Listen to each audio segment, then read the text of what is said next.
Hello दोस्तों, मैं हूं डॉक्टर हदीद रजा जाहिदा होम्योपैथिक क्लिनिक से।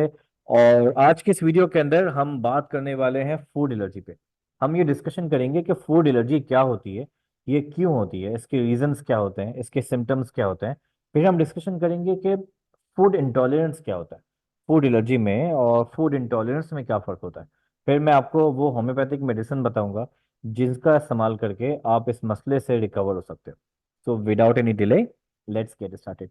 अब वीडियो को स्टार्ट करने से पहले मैं आपको ये रिमाइंड कराता चलूं कि अगर आपने मेरे चैनल को सब्सक्राइब नहीं किया हुआ तो मेरे चैनल को फॉलो करें, सब्सक्राइब करें, बेल आइकन दबाइए और लाइक लाजमी कीजिएगा वीडियो को। अगर ये वीडियो अच्छी लगे तो मुझे कमेंट में बताइए कि आपको ये वीडियो कैसी लगी। और अगर आपको कोई प्रॉब्लम है, कोई डिजीज़ है, तो आप उसके सिम्टम्स मुझे बताएं मेरे इस कमेंट के अंदर या मेरे व्हाट्सएप नंबर पे। तो मैं पूरी कोशिश करूंगा आपको हेल्प करने की, आपको बेहतर से बेहतर मेडिसिन मैं सजेस्ट कर सकूं अपनी नॉलेज और अपने एक्सपीरियंस से। सबसे पहले बात करते हैं फूड एलर्जी होती क्या है।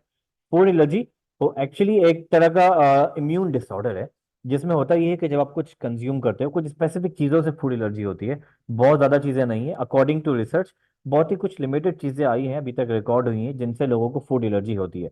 तो जिसमें शामिल है पीनट, सोयाबीन, वीट, मिल्क और फिश। और कुछ लोग एग से भी जो है वो प्रॉब्लम होना शुरू हो जाती है, बट उसको भी हम आगे डिस्कशन करेंगे। तो फूड एलर्जी में होता ये है कि आपका इम्यून सिस्टम जो है वो कुछ सर्टेन फूड को, कुछ स्पेसिफिक फूड्स आइटम को जो है वो अपना एनिमी समझता है। तो जैसे ही आप इसको कंज्यूम करते हो, थोड़ा सा भी इसको खा लो, तो आपका जो इम्यून सिस्टम है उसको लगता है कि ये बैक्टीरिया है और उस पर अटैक करना शुरू कर देता है।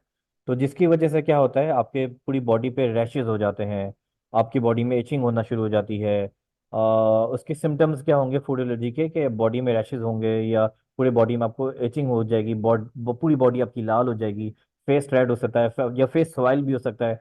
विंड पाइप जो होता है आपका, सांस लेने की जो पाइप होता है आपका, उसमें जो है वो इन्फ्लेमेशन हो जाती है, उसमें स्वेलिंग हो जाती है, उसमें सूजिश हो जाती है, वो सूज जाता है।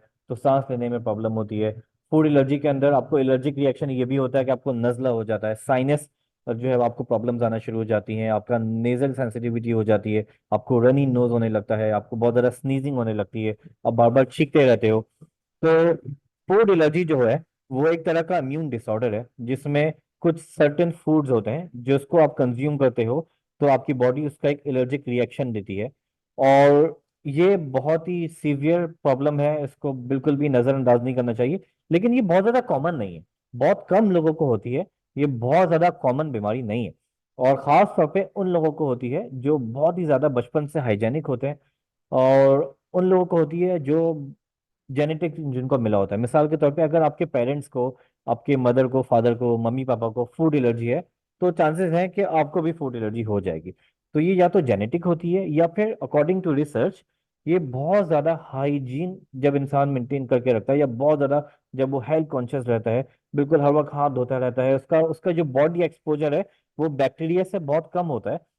जब उसकी बॉडी बैक्टीरिया से फाइट नहीं करती, जब उसको बैक्टीरिया बहुत कम असरअंदाज होता है, जब वो बचपन से बड़ा हो रहा होता है, तो वो बहुत ज़्यादा हाइजेनिक रहता है।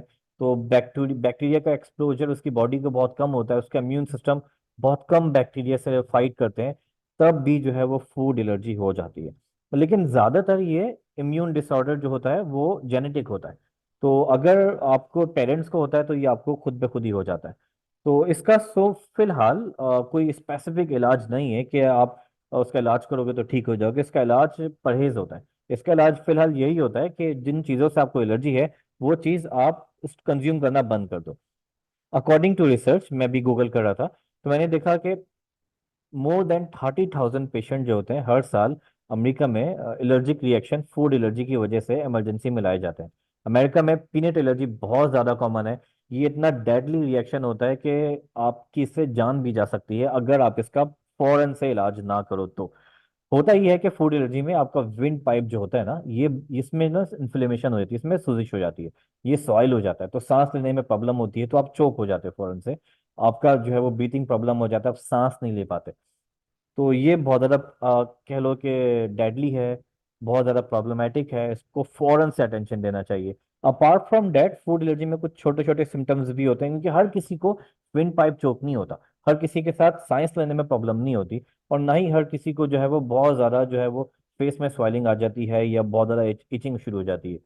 लेकिन क्या होता है फूड एलर्जी में कुछ सिम्टम्स हैं, जैसे कि हमने क्या डिस्कशन किया कि आपके पूरे फेस पे स्वेलिंग आ जाएगी, या आपके फेस रेड हो जाएगा, आपकी बॉडी बॉडी हाथ पांव रेड हो जाएंगे, आपके हाथ में इचिंग बहुत ज्यादा होना शुरू हो जाएगी, पूरा हाथ आपका दिल जाएगा, आप खुजाते रहो पूरे जिस्म पे, दाने भी निकल सकते हैं, छोटे छोटे जो है ना हाइव्स टाइप के दाने निकल जाएंगे आपको। या फिर ये होता ये है कि आपको पेट में बहुत सीवियर सा पेन होता है, आपका स्टमक क्रैम होता है, बहुत ज्यादा पेट में आपको दर्द होगा, कुछ लोगों को डायरिया हो जाता है, कुछ लोगों को कॉन्स्टिपेशन हो जाता है। हर किसी की बॉडी अलग अलग तरीके से रिएक्ट करती है। तो कुछ लोगों को डायरिया हो जाएगा, कुछ लोगों को कॉन्स्टिपेशन हो जाता है, कुछ लोगों को नोजिया होता है, वॉमिट आना फील होती है, वॉमिट होती नहीं है लेकिन बस वॉमिट आती है, उनको महसूस होता है कि उनको बस वॉमिट हो जाएगी, और कुछ लोगों को वॉमिट हो भी जाती है।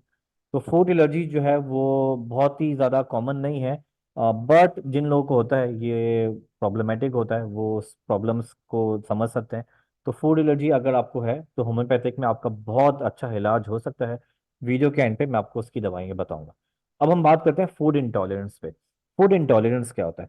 फूड इंटॉलरेंस इम्यून डिसऑर्डर नहीं होता।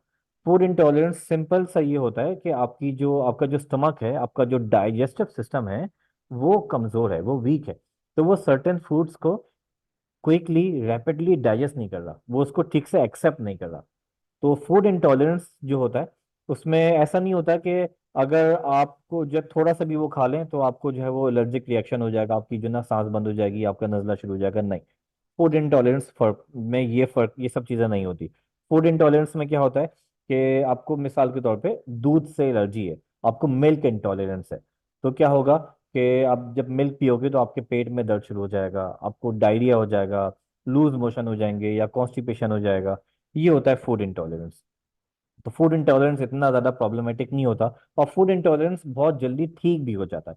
फूड इंटॉलरेंस का आसान इलाज ये होता है कि आप अपने मैदे को, अपने स्टमक को स्ट्रॉन्ग कर लोगे तो फूड इंटॉलरेंस ठीक हो जाता है। फूड एलर्जी जो है ये काफ़ी हद तक कंट्रोल में आ जाती है, ठीक नहीं होती, लेकिन फूड इंटॉलरेंस तो प्रॉपरली ठीक हो जाता है। सही है।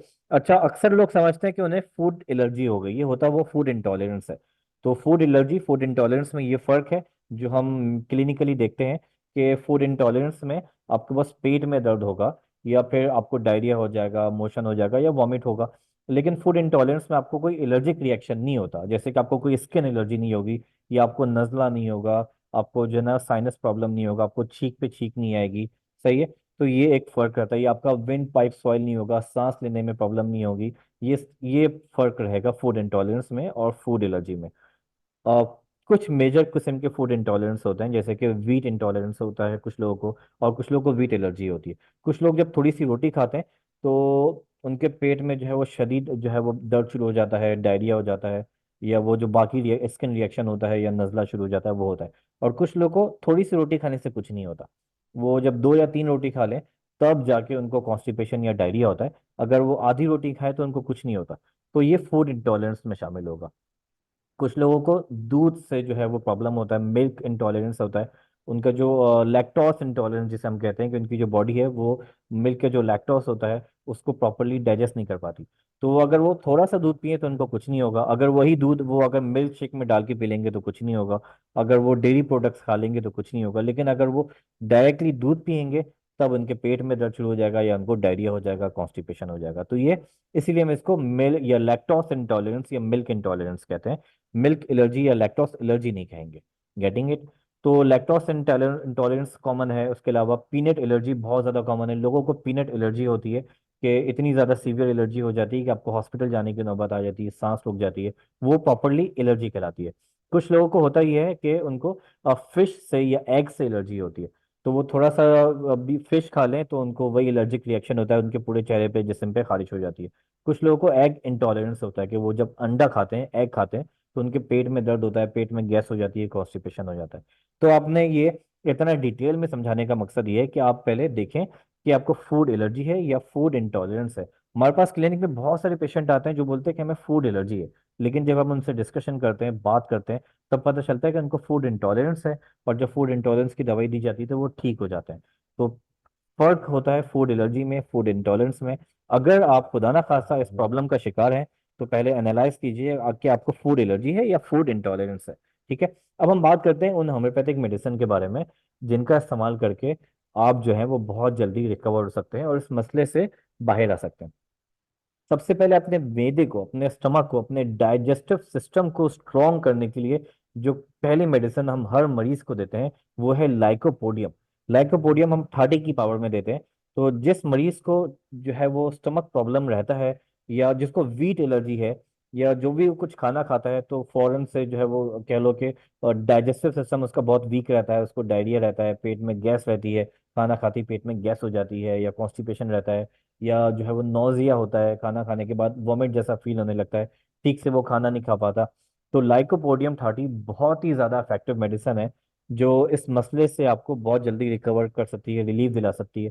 तो लाइकोपोडियम 30 अगर आपने इस्तेमाल करनी है तो ये वाली दवाई आप थोड़े से पानी में, एक घोट पानी जिसे आप कहते हैं, उसमें 10 ड्रॉप्स डाल के पियोगे 3 टाइम, सुबह में, दोपहर में और रात में।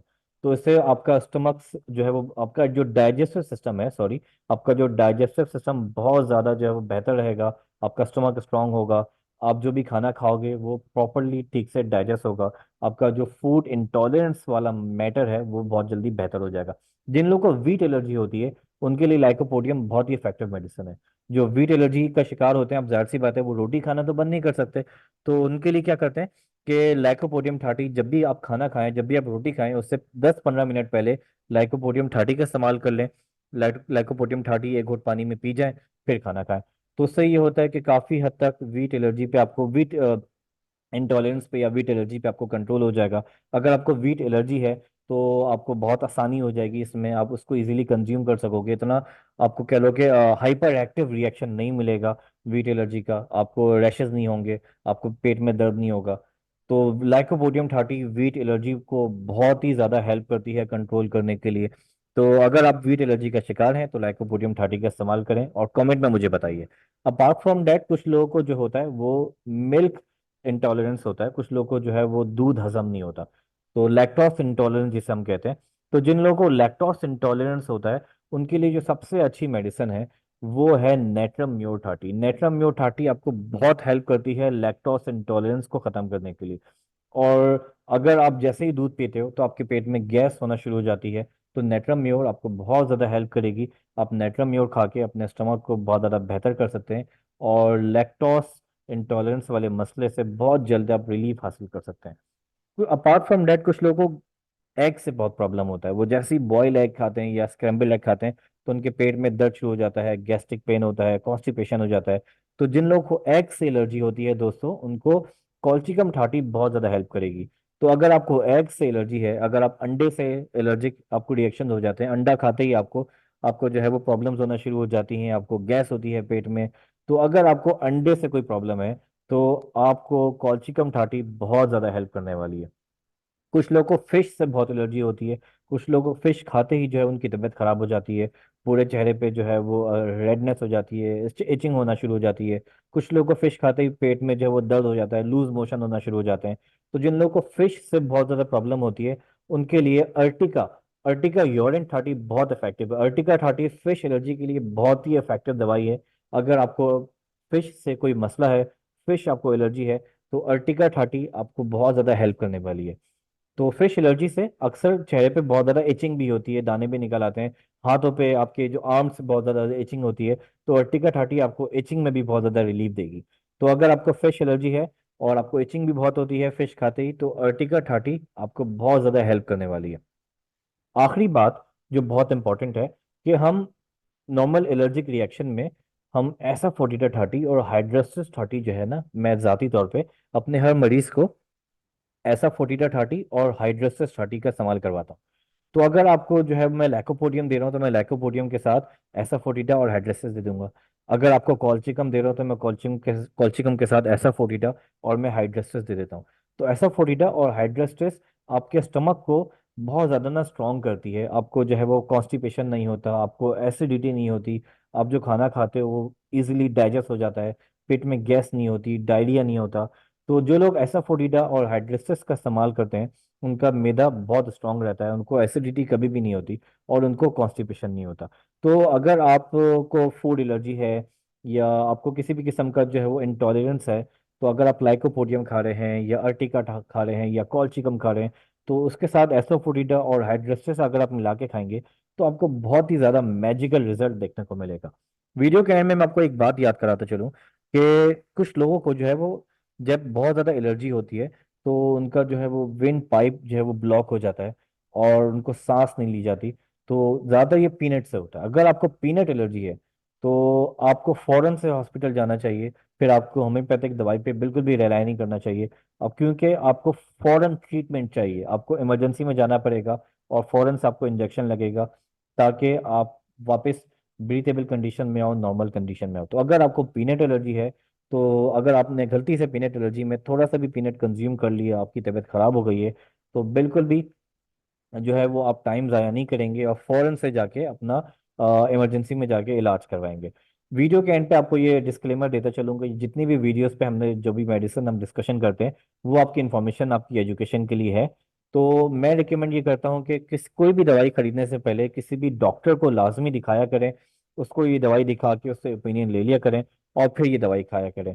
और अगर आप चाहें तो आप मुझसे भी व्हाट्सएप पे कोऑर्डिनेट कर सकते हैं, ऑनलाइन ओपीडी करा सकते हैं। मेरा व्हाट्सएप नंबर आपको जो है वो वीडियो के एंड में या नीचे लिंक में कमेंट में कहीं ना कहीं मिल जाएगा। तो आई रियली होप कि आपको ये वीडियो आज की अच्छी लगी होगी।